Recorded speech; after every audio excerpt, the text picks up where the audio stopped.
So David Lemire, Master of Wine. David, you're here today representing Shaw Smith wines from Adelaide Hills, which in fact I visited in July when I also saw you out in Adelaide. And what I wanted to do is just talk through a little bit about the strengths and weaknesses of the vintage in Adelaide Hills, and then look at the bigger picture and surface of Australia. So to start with, Adelaide Hills strengths and weaknesses in 2011. Well, 2011 was a really unusual vintage. We had, in the months of February and March, we had nearly 3 times the rainfall that we would normally have. But what made life difficult was not just the amount, but when it came. So every time we thought we were, getting a bit of good ripeness, Beaumet's developing well, we'd get another downpour. So it was really tough. There was a lot of disease pressure.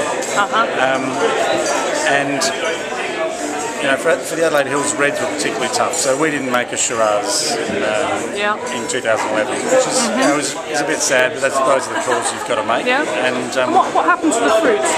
Well, each variety was developing at different rates. Shiraz, we just were struggling to get phenolic ripeness.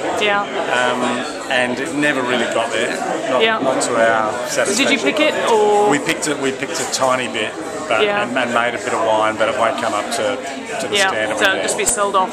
Just be sold off. Okay. And Chardonnay, which is usually, Adelaide Hills a massive strength. I know that was a challenging vintage with botrytis issues and disease pressure. Yeah, and again with Chardonnay, you had this, a race between ripeness and botrytis, and some isolated spots did pretty well.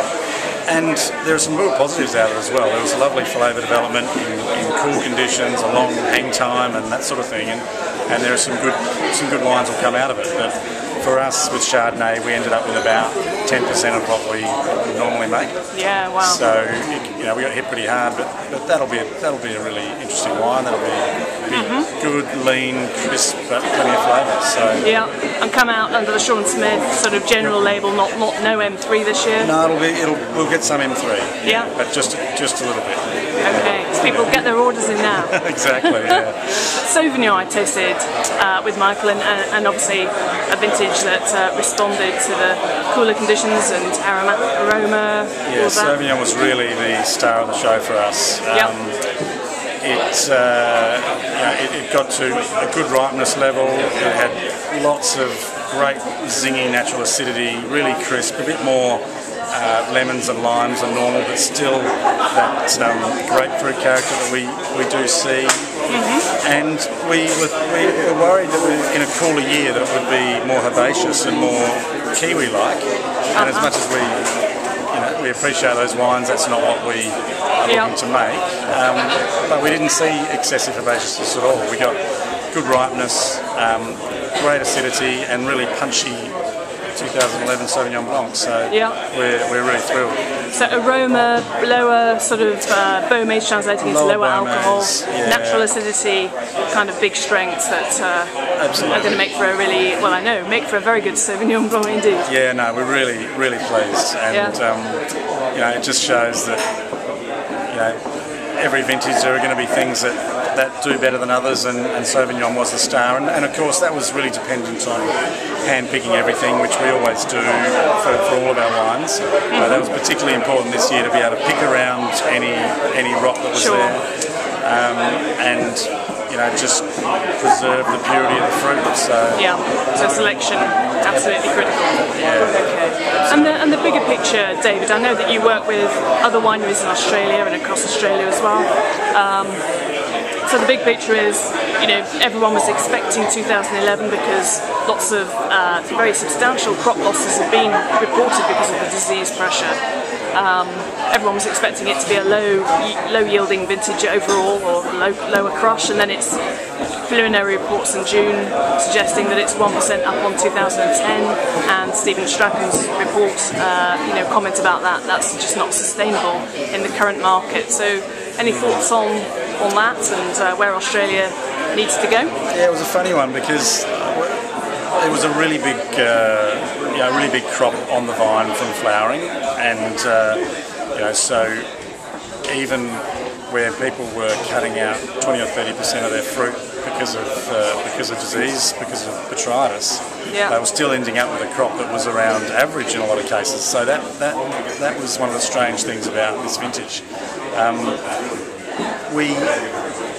I think the problem with 2011 is that we don't have quite the right mix. We're actually a bit low as an industry in terms of our top end wines this year.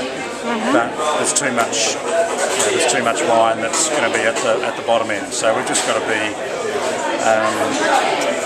Some of that wine will be okay at a price and sold in bulk, but some of it won't be all that exciting. So we need to, as a whole, try and get the balance right.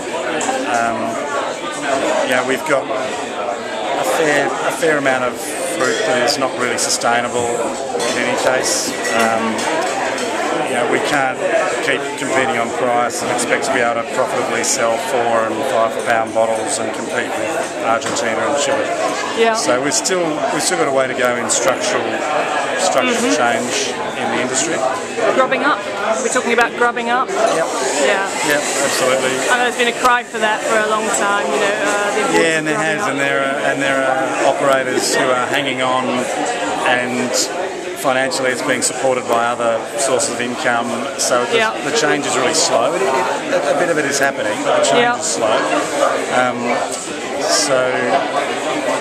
It's just going to take some time to get rid of fruit that really is unsustainable, where we don't have the water security, where the variety region mix is not right. So it's twofold really. I think it's getting rid of vineyards that are not sustainable, and it's changing, just making sure that our variety and regional mix is where it needs to be. Where we've got varieties that can survive and thrive in warm climates with very little or no irrigation, and give wines that don't need to be manipulated and have lots of acid additions and whatever it is, then we'll be in a stronger position. But it takes a bit of time. Some hard yards. But there's so many great stories, and so many people really working and understanding their vineyards better than ever, and making terrific wines at the moment. So I think there's more to be optimistic about than pessimistic at the moment. Fantastic. Thanks very much, David. Cheers, Sarah. Thank you.